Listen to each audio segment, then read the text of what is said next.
పరిశుద్ధ గ్రంథం ఛానల్ వీక్షిస్తున్న ప్రతి ఒక్కరిని దేవుని పేరట వందనాలు తెలియజేసుకుంటున్నాం. ప్రేమ, సంతోషము, సమాధానం సదా మీకు తోడేండు నడిపించునుగాక. నిన్నటి దినాన దానియేలు గ్రంథం 6వ అధ్యాయం చదువుకున్నాం. ఈరోజు దానియేలు గ్రంథం 7వ అధ్యాయం చదువుకుందాం.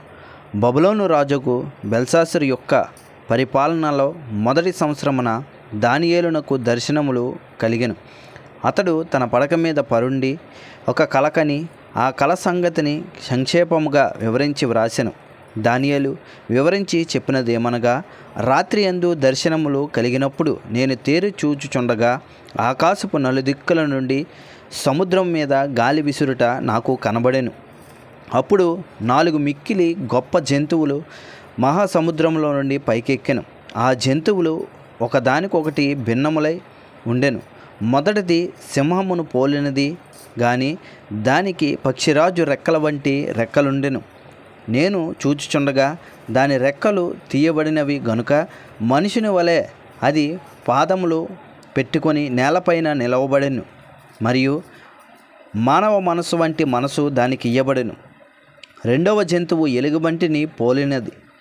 అది ఒక పార్శ్వము మీద పండుకొని తన నోట పండ్ల మధ్య 3 ప్రక్కటెముకలను పట్టుకొనినది. కొందరు లెమ్ము, విస్తారముగా మాంసము భక్షించుము అని దానితో చెప్పిరి. అటు పిమ్మట చిరతపులిని పోలిన మరి ఒక జంతువును చూచితిని. దాని వీపున పక్షి రెక్కల వంటి 4 రెక్కలుండెను. దానికి 4 తలలుండెను. దానికి ఆధిపత్యము ఇయ్యబడెను. పిమ్మట రాత్రి యందు నాకు దర్శనములు కలిగినప్పుడు నేను చూచుచుండగా ఘోరమును భయంకరమునగు 4వ జంతువు ఒకటి కనబడెను. అది తనకు ముందుగా ఉండిన ఇతర జంతువులకు భిన్నమైనది. అది మహాబల మహత్యములు గలది. దానికి పెద్ద ఇనుప దంతములు 10 కొమ్ములు ఉండెను. అది సమస్తమును భక్షించుచు తొత్తునీయులుగా చేయుచు మిగిలిన దానిని కాళ్ళ క్రింద అనగద్రొక్కుచుండెను. నేను ఈ కొమ్ములను కనిపెట్టగా ఒక చిన్న కొమ్ము వాటి మధ్యను లేచెను. దానికి స్థలమిచ్చుటకై ఆ కొమ్ములలో 3 పెరికివేయబడినవి. ఈ కొమ్మునకు మానవుల కనుల వంటి కనులు, గర్వముగా మాట్లాడు నోరును ఉండెను. ఇంకా సింహాసనములను వేయుట చూచితిని. మహావృద్ధుడొకడు కూర్చుండెను. ఆయన వస్త్రము హిమము వలె ధవలముగాను, ఆయన తల వెంట్రుకలు శుద్ధమైన గొర్రెబొచ్చు వలె తెల్లగా ఉండెను. ఆయన సింహాసనము అగ్ని జ్వాలల వలె మండుచుండెను. దాని చక్రములు అగ్ని వలె ఉండెను. అగ్ని వంటి ప్రవాహము ఆయన యొద్ద నుండి ప్రవహించుచుండెను. వేవేల కొలది ఆయనకు పరిచారకులుండిరి. కోట్ల కొలది మనుషులు ఆయన ఎదుట నిలిచిరి. తీర్పు తీర్చుటకే గ్రంథములు తెరవబడెను. అప్పుడు నేను చూచుచుండగా ఆ కొమ్ము పలుకుచున్న మహాగర్వపు మాటలు నిమిత్తము వారు ఆ జంతువును చంపినట్టు కనబడెను. తరువాత దాని కల్లేపారమును మండుచున్న అగ్నిలో వేయబడెను. మిగిలిన ఆ జంతువులను ప్రభుత్వము తొలగిపోయెను. సమయము వచ్చే వరకు అవి సజీవుల మధ్యను ఉండవలనని ఒక సమయము, ఒక కాలము వాటికి ఏర్పాటాయెను. రాత్రి కలిగిన దర్శనములు నేనింకా చూచుచుండగా ఆకాశ మేఘురుడై మనుష్య కుమారుని పోలిన ఒకడు వచ్చి ఆ మహావృద్ధుడగు వాని సన్నిధిని ప్రవేశించి ఆయన సముఖమునకు తేబడెను.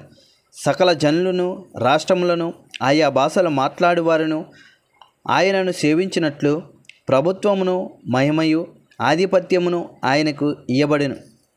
ఆయన ప్రభుత్వము శాశ్వతమైనదని, అది అన్నిటికీ తొలగిపోదు. ఆయన రాజ్యము ఎప్పుడునూ లయము కాదు. నాకు కలిగిన దర్శనములు నన్ను కలవరపరచుచున్నందున దానియేలును నేను నా దేహములో మనోదుఃఖము గలవాడనైతిని. నేను దగ్గర నిలిచి ఉన్నవారిలో ఒకని యొద్దకు పోయి ఇందును గూర్చిన నిజమంతయు నాకు చెప్పుమని అడగగా అతడు నాతో మాట్లాడి ఆ సంగతుల భావము నాకు తెలియజేసెను. ఎట్లనగా, ఈ మహా జంతువులు 4 ఉండి లోకమందు ప్రభుత్వము చెయ్యబోవు 4 రాజులను సూచించుచున్నవి. అయితే మహోన్నతిని పరిశుద్ధులే రాజ్యాధికారము నొందుదురు. వారు యుగయుగములు యుగాంతము వరకును రాజ్యమేలుదురు. ఇనుప దంతములను ఇత్తడి గోళ్లను గల ఆ 4వ జంతువు సంగతి ఏమైనదని నేను తెలుసుకొనగోరితిని.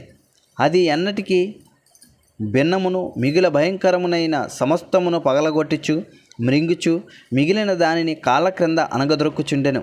మరియు దాని తలపైనున్న 10 కొమ్ముల సంగతియు వాటి మధ్య నుండి పెరిగి 3 కొమ్ములను కొట్టివేసి కనులు గర్వముగా మాట్లాడు నోరును గల ఆ వేరొక కొమ్ము సంగతియు అనగా దాని కడమ కొమ్ముల కంటే బలము కలిగి ఆ కొమ్ము సంగతిని విచారించితిని. ఈ కొమ్ము పరిశుద్ధులతో యుద్ధము చేయుచు వారిని గెలుచున్నదాయను. ఆ మహావృద్ధుడు వచ్చి మహోన్నతిని పరిశుద్ధుల విషయంలో తీర్పు తీర్చు వరకు అలాగ జరుగును. గాని సమయము వచ్చినప్పుడు ఆ పరిశుద్ధుల రాజ్యము ఏలుదురనే సంగతి నేను గ్రహించితిని. నేను అడిగిన దానికి ఆ పరిచారకుడు ఇలాగన చెప్పెను. ఆ 4వ జంతువు లోకములో తక్కిన ఆ 3 రాజ్యములకు భిన్నమగు 4వ రాజ్యమును సూచించుచున్నది. అది సమస్తమును అనగదొక్కుచు పగలగొట్టుచు లోకమంతయు భక్షించును. ఆ 10 కొమ్ములు ఆ రాజ్యము నుండి పుట్టబోవు 10 మంది రాజులను సూచించుచున్నవి. కడపట ముందుగా ఉన్న రాజులకు భిన్నమగు మరి ఒక రాజు పుట్టి ఆ 3 రాజులను పడద్రోయును. ఆ రాజు మహోన్నతునికి విరోధముగా మాట్లాడుచు మహోన్నతునికి భయభక్తులు నలగొట్టును. అతడు పండగ కాలములను న్యాయాధిపతులను నివారణ చెయ్య బోనుకొనును. వారు ఒక కాలములో అర్ధకాలము అతని వశమున ఉంచబడుదురు. అతని అధికారము నశింపజేయుటకును నిర్మూలము చేయుటకును తీర్పు విధింపబడెను గనుక అది కొట్టివేయబడును. ఆకాశమంతటి క్రిందనున్న రాజ్యమును అధికారమును రాజ్య మహత్యమును మహోన్నతిని పరిశుద్ధులకు చెందును. ఆయన రాజ్యము నిత్యము నిలుచును. అధికారులందరూ దానికి దాసులై విధేయులగుదురు.